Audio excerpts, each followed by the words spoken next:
The plane landed safely, but as the passengers prepared to leave, police officers boarded and walked straight to seat 3C. A man in a business suit was escorted off in handcuffs while everyone watched in silence. What had he done at 30,000 feet that made him a criminal the moment the wheels touched the ground? Before we dive in, what time are you listening? Where are you from? Drop a comment below and tell me.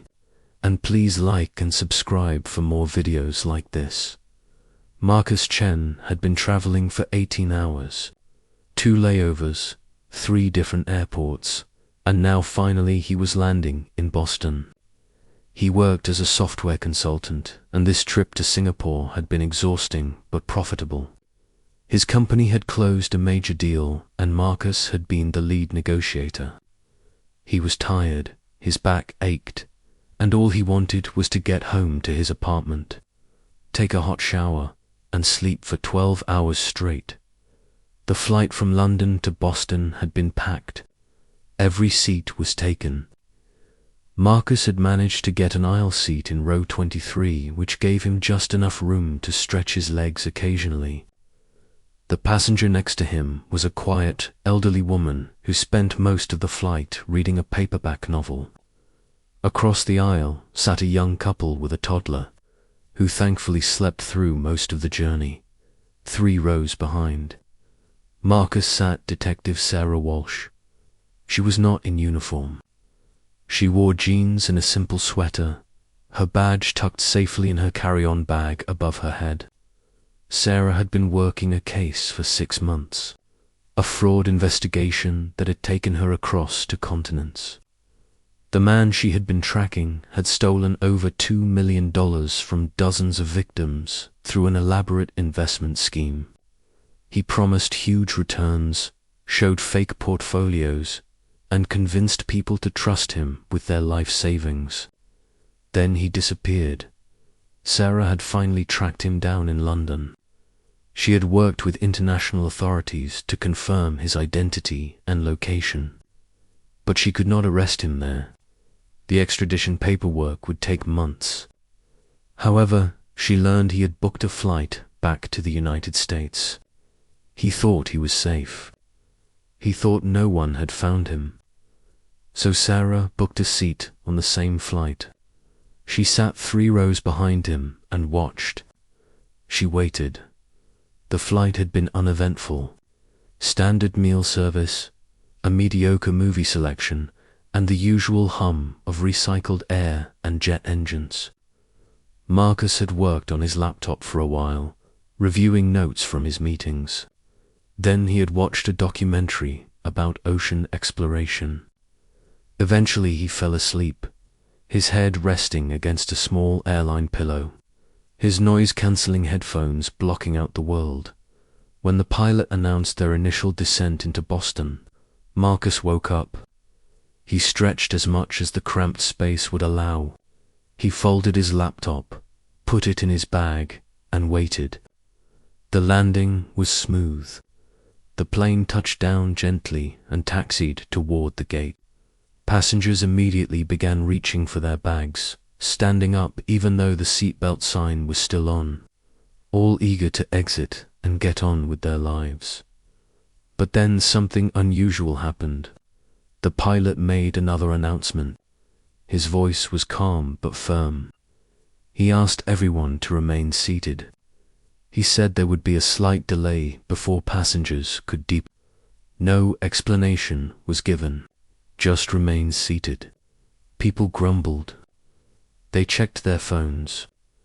They wondered what was causing the hold-up. Marcus noticed movement at the front of the cabin. The door opened and 2 uniformed police officers stepped inside. Behind them came a woman in plain clothes. She showed something to the flight attendant, who nodded and stepped aside. The 3 of them began walking down the aisle. Their eyes were focused. They were looking for someone specific. Marcus felt a strange flutter in his chest. He had done nothing wrong, but seeing police on a plane always made people nervous. He watched as they walked closer. past row 5, past row 10, past row 15. They kept coming. The entire cabin had gone quiet now. Everyone was watching. The officers stopped at row 20. The woman in plain clothes, Detective Sarah Walsh, looked directly at the man sitting in seat 20F. He was in his mid-40s, wearing an expensive-looking jacket, and his face had gone pale. She spoke clearly so everyone nearby could hear. She identified herself as a detective with the Boston Police Department. She told him he was under arrest for fraud, theft, and wire fraud. She read him his rights right there in the airplane cabin, while 200 passengers watched. The man, whose name was Richard Brennan, did not resist. He did not argue. He simply nodded and stood up when instructed. One of the officers handcuffed him.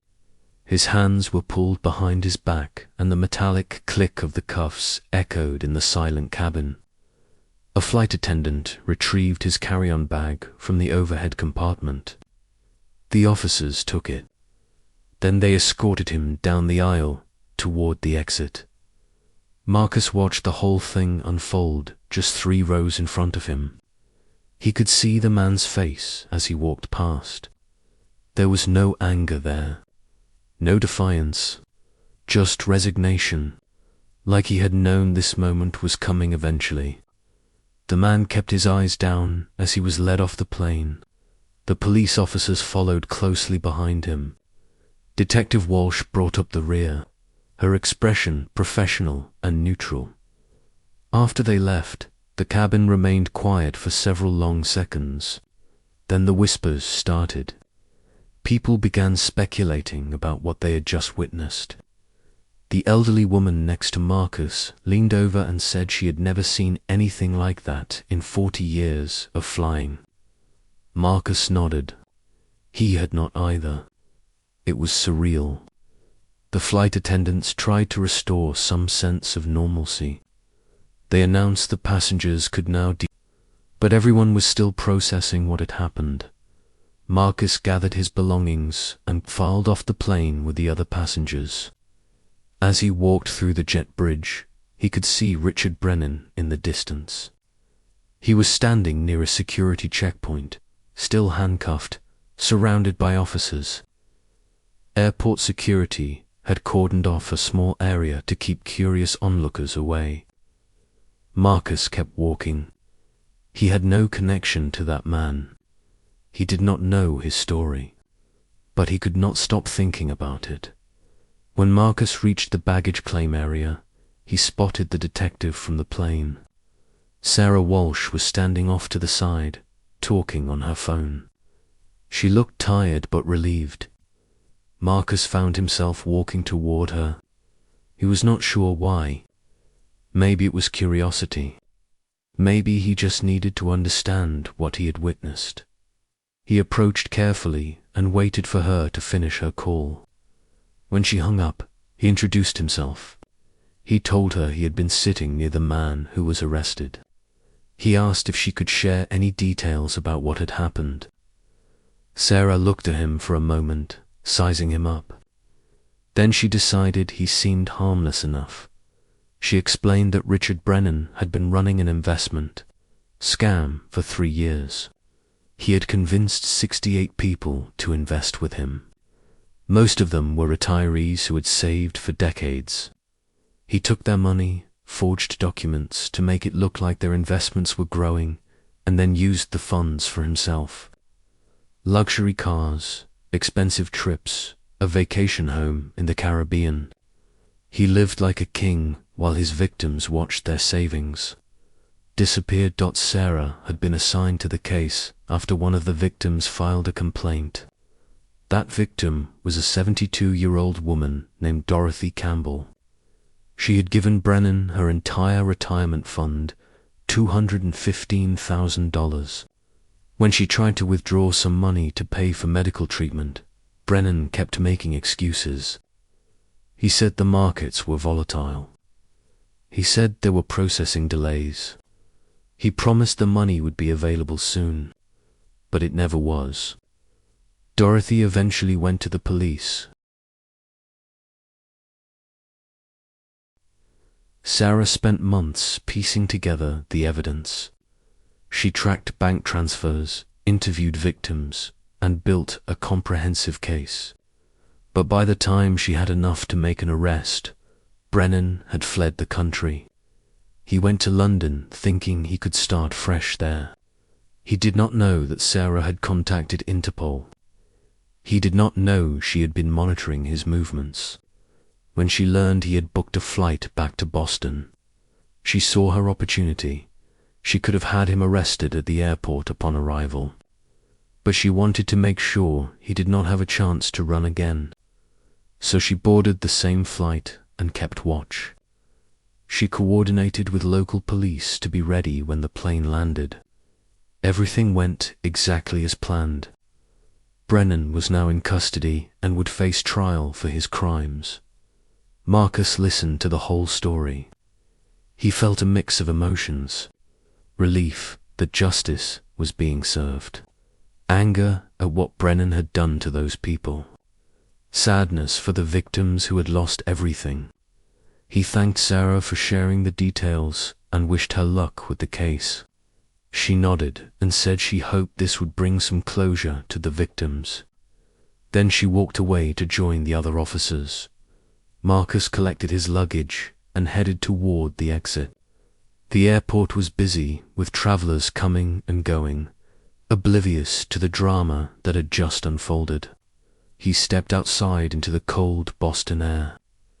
It was early evening and the sky was a deep blue fading to black. He hailed a taxi and gave the driver his address. As the taxi pulled away from the airport, Marcus thought about Dorothy Campbell and the other victims. He thought about how trust can be so easily broken, how people can be so cruel and selfish.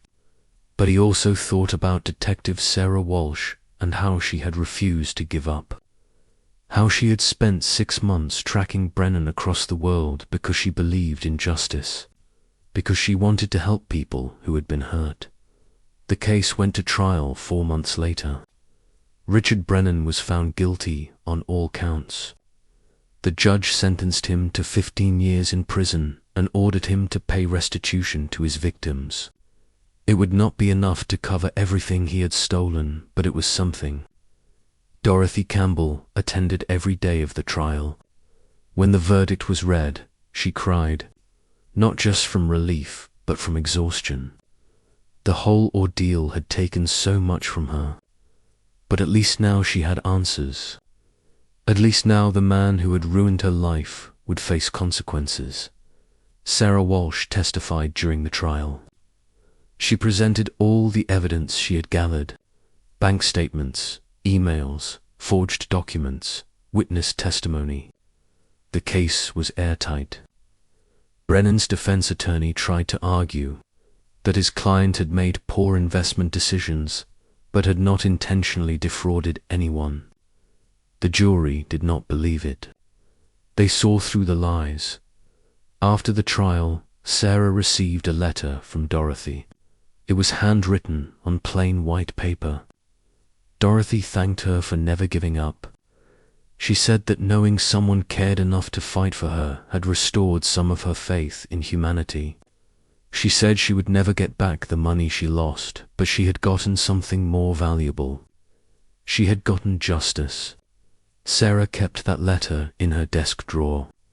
On difficult days, when cases seemed hopeless, she would take it out and read it again. Marcus followed the case in the news. He felt a strange connection to it, even though he had only been a witness to one small moment. The moment when justice literally walked onto a plane and took a criminal into custody. It reminded him that actions have consequences. The people who hurt others will eventually be held accountable. It might take time. It might require someone like Sarah Walsh who refuses to quit. But eventually, the truth comes out. The story of Richard Brennan became a cautionary tale. Local news outlets ran features about investment fraud and how to protect yourself from scams. Financial advisors used the case as an example when teaching clients about due diligence. Dorothy Campbell even agreed to be interviewed, hoping her story would prevent others from making the same mistake.